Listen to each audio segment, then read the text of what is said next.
솔로몬이란 왕이 있죠. 솔로몬이란 이름을 누가 언제 지었는지 여러분들 아십니까? 솔로몬이란 이름을 하나님께서 솔로몬이 출생하기 전부터 지어주셨습니다. 그것은 그의 일생이 이 이름 가운데 예고되어 있다라는 뜻이 되겠죠. 솔로몬의 뜻은 솔로몬은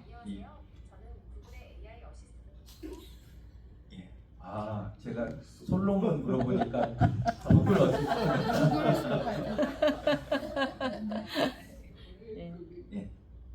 솔로몬이란 이름이 파생된 단어는 샬롬입니다. 샬롬, 평화라는 뜻이죠.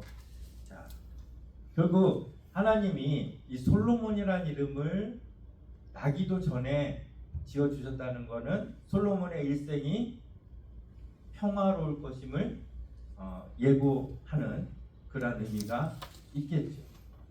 그 아버지 다윗에게는 숱한 전쟁을 주셨지만 아들 솔로몬에게는 평안을 주신 하나님. 하나님은 왜 솔로몬에게 평안을 주셨을까요? 솔로몬 개인을 위해서가 아니라 이스라엘 나라를 위해서입니다. 우리 지난주 새벽 예배 때 우리 같이 살펴봤던 내용인데요. 한번 같이 읽어보겠습니다. 역대상 22장 9절 말씀 시작. 보라, 한 아들이 내게서 나리니 그는 온순한 사람이라. 내가 그로 주변 모든 대적에게서 평온을 얻게 하리라. 그의 이름을 솔로몬이라 하리니 이는 내가 그의 생전에 평안함과 안일함을 이스라엘에게 줄 것입니다. 예, 솔로몬에게 평안을 주는데 사실은 솔로몬 개인에게 주는 평안이 아니라 이스라엘에게 주신다는 그런 말씀이죠. 자, 이 사실을 솔로몬이 알았다면 자기 개인보다는 이스라엘 전체의 평안에 초점을 맞춰 살았을 것이고, 그걸 몰랐다면 그는 하나님이 주신 평안을 자신의 안위를 유지하기 위해서만 이용했을 것입니다. 자, 하나님께서 주신 것을, 하나님께 받은 것을 목적에 맞추어서 사는 것, 그것은 우리에게 굉장히 중요한 문제입니다. 그래서 오늘 이 선택과 사명이라는 제목으로 하나님께서 우리를 선택하실 때, 하나님께서 우리를 구원하실 때 어떤 목적을 가지고 있었는지에 대해서 함께 생각해 보려고 합니다. 성경에서 하나님의 선택을 가장 먼저 받은 사람은 아브라함이죠. 그런데 하나님은 아브라함을 선택하시면서 선택하신 목적을 분명하게 말씀하고 계십니다. 우리가 좀 전에 읽었는데요. 내가 너로 큰 민족을 이루고 내게 복을 주어 내 이름을 창대하게 하리니 너는 복이 될지라. 자, 2절만 보면 아브라함 개인의 복으로 생각할 수 있습니다. 그런데 3절에서 하나님의 참 뜻을 발견하게 됩니다. 3절 우리 같이 읽어볼까요? 시작. 너를 축복하는 자에게는 내가 복을 내리고 너를 저주하는 자에게는 내가 저주하리니 땅의 모든 족속이 너로 말미암아 복을 얻을 것이다. 그래서 하나님이 아브라함에게 주신 복은 그냥 아브라함 개인에게 주신 복이 아니라 땅의 모든 족속을 위한 복이었다는 것입니다.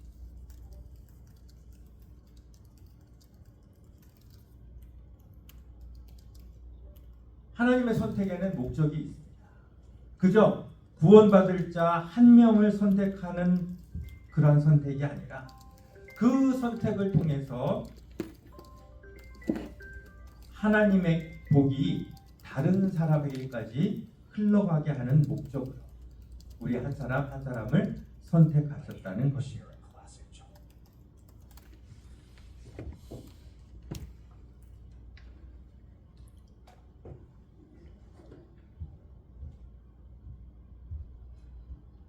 그래서 다시 말씀드리면, 자, 우리 한번 같이 읽어볼까요? 네, 시작. 선택받은 자는 더 우월한 자가 아니라 더 큰 책임을 지니라. 다시 한번요. 시작. 선택받은 자는 더 우월한 자가 아니라 더 큰 책임을 진 자이다. 아브라함을 선택하신 것은 그를 우월하게 만드시기가 아니라 더 큰 책임을 그에게 주기 위했다는 것입니다. 솔로몬에게 솔로몬이라는 이름을 주신 것은 그냥 그를 더 우월하게 만드시기 위한 것이 아니라 그에게 더 큰 책임을 지어주시기 위함이었다는 것이죠. 선택뿐이 아닙니다. 어떤 재능이나 어떤 은혜나 어떤 능력을 받는 것도 마찬가지입니다. 나의 우월함을 위해서 주어진 것이 아니라 내게 더 큰 책임을 맡기시기 위해서 하나님이 우리에게 은혜를 또 능력을 재능을 주신다는 것이죠. 이스라엘 백성은 하나님이 우리를 선택했기 때문에 우리는 더 우월하다라고 생각했을 수도 있습니다. 그런데 성경을 읽어보면 놀랍게도 하나님은 단 한 번도 네가 우월하기 때문에 내가 너를 선택했다라고 하신 적이 없어요. 오히려 그 반대입니다. 가장 약한 자를 선택하셔서 복의 통로가 되는 사명을 이루게 하시는 하나님이시라는 거죠. 우리 신명기 7장 7절 같이 읽습니다. 시작. 여호와께서 너희를 기뻐하시고 너희를 택하심은 너희가 다른 민족보다 수요가 많기 때문이 아니니라. 너희는 오히려 모든 민족 중에 가장 좋으니라. 그 다음에 고린도전서 1장 27절 시작. 하나님께서 세상의 미련한 것들을 택하사 지혜 있는 자들을 부끄럽게 하시고 세상의 약한 것들을 택하사 강한 것들을 부끄럽게 하시고. 실제로 아브라함은 자녀가 없는 노인이었어요. 이삭은 약속의 아들이었지만 반복해서 우물을 빼앗기는 사람이었어요.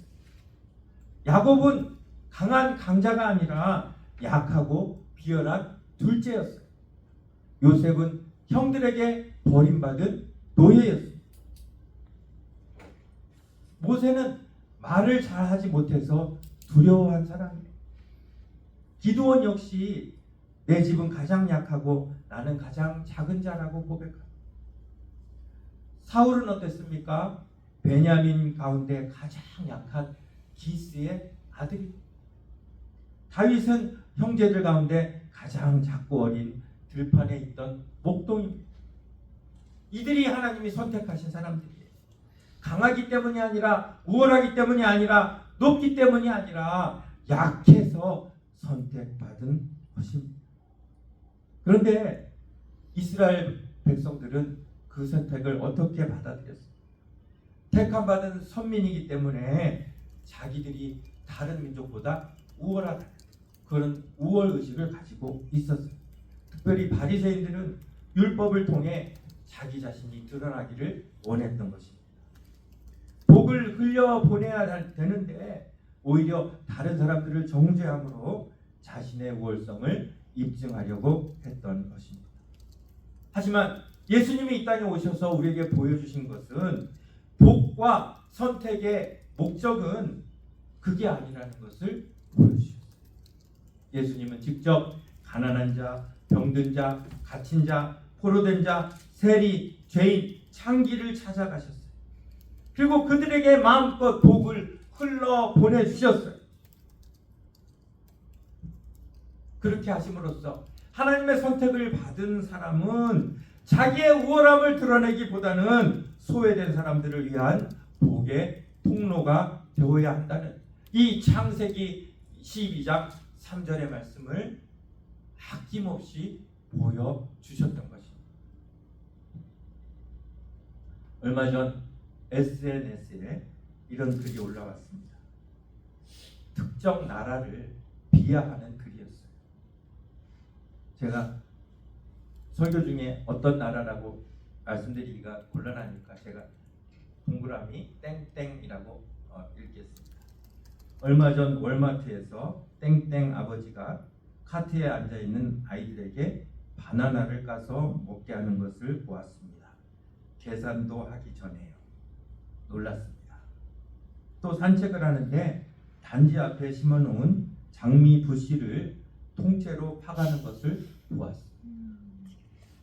어제는 땡땡 분들 한 가족이 와서 굉장히 비싼 향수 테스터를 마구 샤워하듯 온몸에 머리부터 발끝까지 아빠가 하고 아들들을 데리고 와서 다시 뿌리시더군요.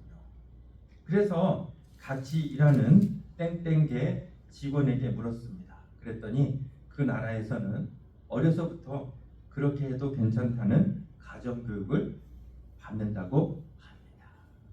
그러면서 마무리로 저는 나의 부모님, 나의 한국이 너무나 자랑스럽습니다. 이렇게 올렸어요. 이 글이 올라오자 댓글이 난리가 났습니다. 그 나라 사람들을 겪어본 경험자들은 대부분 공감한다는 댓글을 달았고, 심지어 저는 더 심한 경우도 있습니다 하면서 심한 예를 올리는 사람도 있었습니다. 저 역시 비슷한 경험을 했기 때문에 읽으면서 또 댓글을 읽으면서 어느 정도의 통쾌함이 느껴졌어요. 그런데 오늘 이 말씀을 준비하면서 마음에 참 무거움이 생겼습니다. 그 사람들에 대해 네가 욕만 하고 흉만 보고 있다면 그 사람들에게는 누가 복의 통로가 되겠느냐. 오늘 본문은 아브라함 개인에게 하신 말씀이시지만 사실은 그를 믿음의 조상으로 따르는 우리 모두에게 하신 말씀 아닙니까? 하나님의 사랑에 대해서 모르는 이방 종교를 믿으며 어릴 때부터 가정에서 그렇게 교육을 받아온 사람들이 그렇게 행동하는 것은 지극히 당연합니다. 내가 만일 그 나라에서 태어났다면 그보다 더 심한 행동을 했을 수도 있어요. 그렇다면 우리가 그 사람들을 옳게 대하는 방법은 무엇일까요? 그들의 행동을 보면서 눈살을 찌푸리는 것이 아니라 그들도 하나님의 성품이 어떤 분인지를 알게 해야 하지 않습니까? 그들도 하나님을 닮게 할 수 있는 그런 기회를 나를 통해서 줘야 하지 않습니까? 그것이 바로 하나님이 우리에게 원하시는 복의 통로가 되는 일 아닙니까? 식민 통치를 경험한 우리 민족에게는 반일본 정서를 갖는 것이 너무도 자연스럽습니다. 특정 나라, 특정 부류를 미워하는 것이 너무도 그냥 당연한 현상이 되어버렸어요. 그래서 처음에는 당연히 일본을 미워했어요.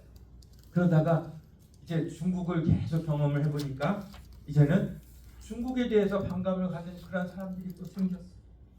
그런데 미국에서 여러 민족을 겪으면서 살아보니까 그렇게 조건 따지고 행동을 평가해서 미워하지 않을 나라가, 싫어하지 않을 민족이 이 세상에는 없다는 것을 느낍니다. 우리가 외면한다면 이 나라와 이 민족은 누구에게서 소망을 발견할 수 있을까요? 19세기 말 서양에서 건너온 선교사들이 조선인을 처음 경험해보고 어떤 마음이 들었을까요? 우리가 그 나라 사람들을 보는 것보다 더하면 더했지 덜하지는 않았을 것 같아요. 그냥 차라리 벽을 대하는 것 같은 그런 느낌이었을 것이죠. 그런데 그분들이 한국 사람들을 미워하거나 싫어하는 감정으로 대하지 않고 있는 그대로 받아주고 사랑해 주었습니다. 그나마 지금 우리가 이렇게 공의롭고 정의로운 사회를 이룰 수 있는 것은 바로 우리를 그대로 받아주었던 사람들이 있었기 때문 아닐까요? 그 선교사들이 도대체 그 태평양을 한 달 이상의 항해를 하면서 건너온 이유가 뭘까요? 내가 한국의 조선이라는 나라 가가지고 내가 이렇게 택함 받은 우월한 백성이야 라는 것을 보여줘야 되겠다 하고 온 사람은 한 사람도 없을 것입니다. 내가 이 복을 받았는데 그 복을 저 조선이라는 곳에 있는 사람들을 향하여 흘러 보내야 됩니다. 와서 보니 정말 도저히 사랑할 수 없는 무례하고 고집스러운 그런 민족임에도 불구하고 하나님이 나에게 흘러보내라고 주신 분이 내가 흘려보내야 되겠다 이런 마음을 가지고 그 땅 사람들을 대하지 않았을까. 만일 예수님께서 포로된 자, 병든 자, 가난한 자, 갇힌 자, 죄인, 세리, 창기 그들에게 마저 예수님이 등을 돌리셨다면 그들에게는 어떤 소망이 있었을까요?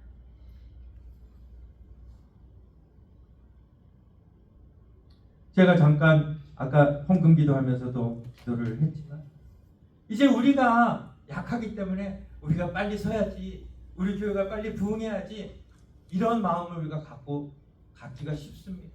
그런데 그 생각보다는 정말로 내가 대하기 꺼려지는 그 사람들에게 어떻게 하면 우리가 받은 복을 흘려보낼 수 있을까? 이제는 우리 길교회가 다 함께 고민을 해야 되는 그런 시기가 왔다고 생각을 합니다. 지난주는 야외 예배였고요. 지난주 혹시 설교를 기억하시는 분 계세요? 제가 사마리아 이야기를 하면서 우리 필라델피아 브로드 스트릿에서 제가 타이어가 터진 이야기 하면서 이제 기억이 나시죠? 그러면서 사마리아를 통과하는 제자들의 모습과 필라델피아 시내의 우범지대를 대하는 우리의 모습을 비교해 볼 수 있었습니다. 감사하게 그곳에서 사역하시는 이태우 목사님과 연락이 되었습니다. 제가 카톡에 올려드렸는데 혹시 영상 다 보셨습니까? 네. 못 보신 분 있으면 꼭 보시기 바랍니다. 그래서 우리 길교회가 정말 예수님의 마음을 그들에게 전해주겠다는 그런 뜻을 전했습니다. 아마도 이번 여름에 이 썸머스쿨에서 점심 봉사를 하게 될 것 같고요. 그 다음에 또 평소에는 애프터스쿨 프로그램을 위해서 재정적인 후원을 이제 결정해서 하게 될 것 같습니다만 우리가 재정만 보내서는 하나님이 말씀하신 이 말씀을 이룰 수가 없습니다. 정말 우리가 그들에게 어떻게 하나님의 마음을 보낼 수 있는지, 어떻게 하나님의 복을 흘려보낼 수 있는지 우리 길교회가 다 함께 고민하면서 그 일을 위해서 기도하며 또 우리가 할 수 있는 한 우리의 시간을 들여 노력을 들여 그들을 섬길 수 있는 그런 귀한 기회를 하나님께서 주시리라고 믿습니다. 사실 지역 그리고 사람 같은 말이죠. 그런데 강조의 의미를 보자면 지난주에서는 저희가 통과해서 체류로 바꿔야 할 대상이 장소였다면 오늘 이 말씀은 뭡니까? 그 대상이 장소에서 사람으로 바뀐 것입니다. 가급적 마주하고 싶지 않은 사람들이 있습니까? 없습니까? 여러분 없으세요? 있습니다. 우리 아들은 카스코를 갔는데요. 한 대는 줄을 많이 쓰고 한 대는 줄이 별로 없어요. 근데 굳이 줄이 긴 데 가서 쓰겠대요. 그래서 왜 그러냐 그랬더니 저 캐시어한테 가고 싶지 않다. 여러분 그런 경험 있으세요? 없으세요? 있죠. 하지만 대학이 꺼려지는 사람, 도저히 사랑할 수 없을 것 같은 민족일지라도 예수님이 하셨던 것처럼 우리가 그들을 용납하고 그들에게 복의 통로가 된다면 그거보다 하나님이 기뻐하시는 일이 또 어디 있을까요? 굳이 해외 선교를 가지 않더라도 우리는 이곳에서도 얼마든지 선교의 귀한 사명을 감당할 수 있을 것입니다.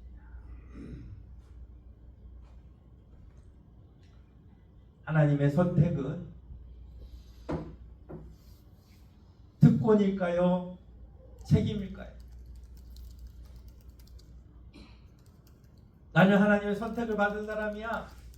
특권일까요? 선택을 받았기 때문에 나에게는 이런 책임이 있어. 책임일까요? 하나님의 선택은 더 사랑을 받는 것입니까? 아니면 더 많은 짐을 맡은 것입니까? 하나님의 선택은 높아짐입니까? 아니면 더 깊은 섬김입니까?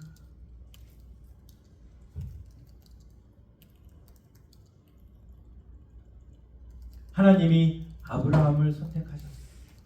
근데 그 선택은 담장을 높이 쌓고 그를 홀로 높이려는 그런 선택이 아니라 그 선택을 통해서 하나님의 복을 흘려내보내는 통로였다는 것이죠.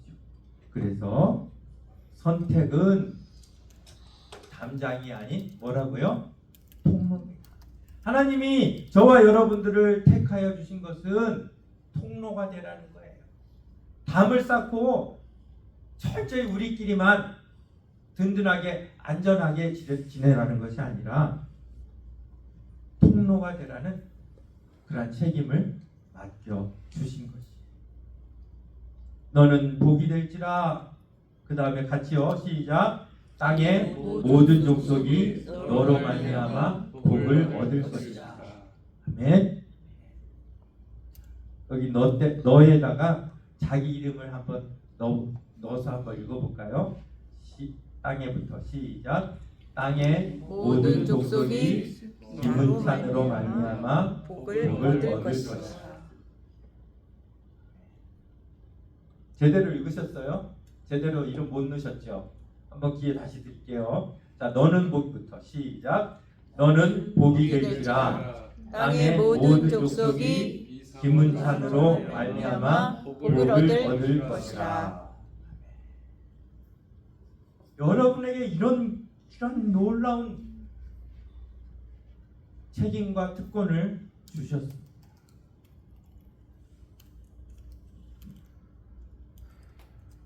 흥미롭게도 아브라함은 실제의 삶 속에서도 다른 사람들을 향해 열린 태도를 보여줍니다. 가나안 땅에 살면서도 다른 민족들과 완전히 단절되지 않았어요. 헷 사람들과 거래했고 아모리 족속들과 동맹 관계도 맺습니다. 그리고 가장 결정적인 건 아브라함이 누구를 위하여 기도합니까? 소돔 사람을 위해서 기도합니다. 소돔은 우리가 꺼려하는 다른 민족과 다른 나라 사람들보다 훨씬 더 사랑하기 힘든 그런 사람들이었습니다. 아브라함은 그들을 향해 냉소를 지을 수도 있었습니다. 그런데 심판받아 마땅한 그들을 위해 아브라함은 울면서 기도합니다. 이것이 바로 선택받은 자의 모습이고 책임입니다. 선택받은 사람은 타인을 정죄하는 자가 아니라 오히려 타인을 위해 하나님 앞에 설 수 있는, 무릎 꿇을 수 있는 사람입니다. 이삭은 어떻습니까? 우물을 계속해서 빼앗깁니다. 당시 우물은 생존 그 자체입니다. 그런데 이삭은 놀랍게도 반복해서 계속 물러납니다.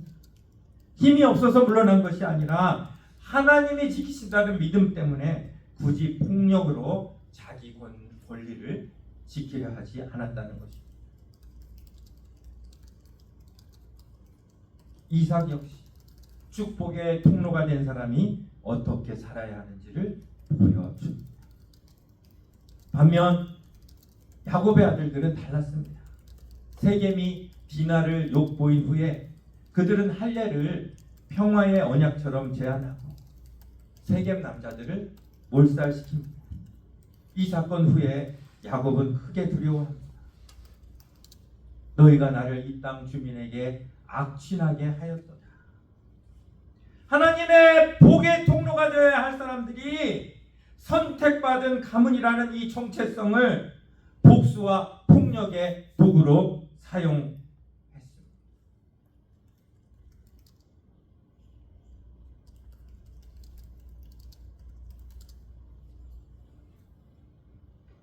성경에는 여리고 기생 라합, 여호수아를 속인 기브온 거미, 모압 여인 룻, 아람 장군 나아만, 이스라엘에게서 흘러나간 복을 받은 이방인들이 군데군데 별처럼 빛나고 있습니다. 사실 생각해보면 저와 여러분 역시 하나님 앞에서 소돔과 다를 바 없는 사람들이었습니다. 우리는 라합이었고 룻이었고 나아만이었습니다. 그런데 하나님께서는 우리를 멀리하지 않으셨습니다. 예수님은 하늘의 영광을 버리시고 가장 멀리 있는 우리에게까지 찾아오셨습니다. 예수님이 달리신 십자가는 하나님께서 인간에게 놓으신 가장 위대한 다리였습니다. 그 다리를 놓지 않았다. 우리가 어찌 하나님께 나아갈 수 있습니까? 그 다리를 통해 하나님의 복이 우리에게까지 전해졌어. 우리가 그 다리를 건너 하나님께로 나아갈 수 있는 것. 우리가 아직 죄인 되었을 때에 우리는 저 사람 죄인이야, 저 사람 싫어, 그렇게 판단하지. 하나님은 우리가 죄인 되었을 때 우리를 죄인이라고 등을 돌리지 않으셨어요. 어떻게 하면 우리에게 복이 흘러갈 수 있을까?